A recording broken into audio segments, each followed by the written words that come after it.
சந்தைக்கு போன இடத்துல கிலோ 20ன்னு சொன்னாங்க பலாப்பழம். சரி கிலோ 20 ரொம்ப சீப்பாக இருக்கேன்ட்டு போயிட்டு வாங்கினா ஒரு பழத்தை எடுத்து வச்சாலே 5 கிலோ வந்துடுச்சு. 100 ரூபி ஆயிடுச்சா, சரி பரவாயில்ல 100 ரூபி தானேன்னு சொல்லிட்டு வாங்கிட்டு வந்துட்டோம். ஒரு மாதிரி காய் பதமாக தான் இருக்குது, நாளைக்கெல்லாம் பழுத்துரும்னு சொன்னாங்க. எட்ரா ஆயுதத்தை அப்படின்னு சொல்லிட்டு காய் கட் பண்ணுற கத்தியை வச்சே கட் பண்ணிகிட்டு இருந்தேன். இது வந்து மேல் தோல் கட் ஆகிடுச்சு, நடுவில் இருக்கிற அந்த தண்டு பகுதி தான் ரொம்ப தடிமனாக இருந்துச்சு, உரிக்கவே ரொம்ப கஷ்டமாக இருக்குது. இந்த ஒரு பழத்தையே 4ஆக போட்டேன். அதில் வந்து ஒரு பகுதி வந்து எனக்கு ஒரு 60 சொலை கிடச்சிச்சு. உண்மையிலே நல்லா இருந்தது.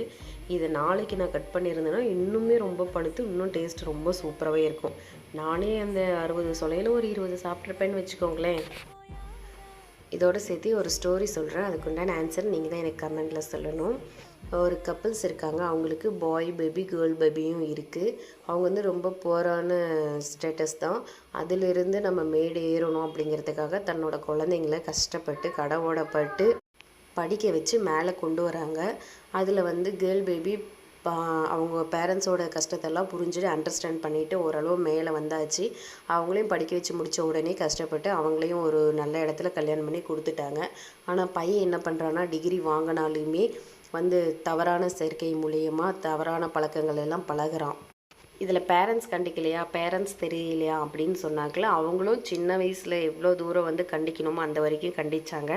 ஒரு கட்டத்துக்கு மேலே எல்லாமே நம்ம பையன் புரிஞ்சுக்குவான் அப்படின்னு சொல்லிட்டு இந்த சொசைட்டியில் சர்வே பண்ணும்போது கண்டிப்பாக எது ரைட் ராங் அப்படின்னு சொல்லிட்டு கண்டிப்பாக அண்டர்ஸ்டாண்ட் பண்ணிப்பான் அப்படின்னு சொல்லிட்டு அவங்களும் விட்டுட்டாங்க.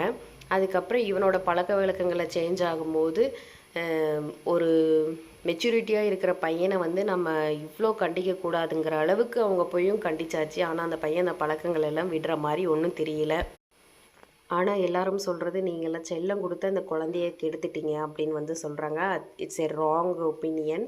ஏன்னா வந்து ஒரு பெற்றவங்க வந்து தன்னோட குழந்தை தடுமாறி போகணுன்னு நினைக்கவே மாட்டாங்க. அவன் ஒரு நல்ல இடத்துல தான் நல்லபடியாக வாழணுன்னு தான் நினைப்பாங்க. அந்த மாதிரி எல்லாம் கண்டித்து வளர்த்தியும் ஒரு குழந்தை இந்த மாதிரி தடுமாறி போய் ஒரு தவறான பாதையை தேர்ந்தெடுக்குதுன்னா, நம்ம வந்து பெற்றவங்களை குற்றம் சொல்கிறதா இந்த சொசைட்டியை குற்றம் சொல்கிறதான்னு சொல்லுங்கள். பல நாளாக என்னோடய மண்டைக்குள்ளே ஓடிட்டுருக்க கொஷின் இது தான். ஆன்சர் நீங்கள் சொன்னீங்கன்னா நல்லாயிருக்கும்னு நினைக்கிறேன். வீடியோ பார்த்ததுக்கு தேங்க்ஸ்.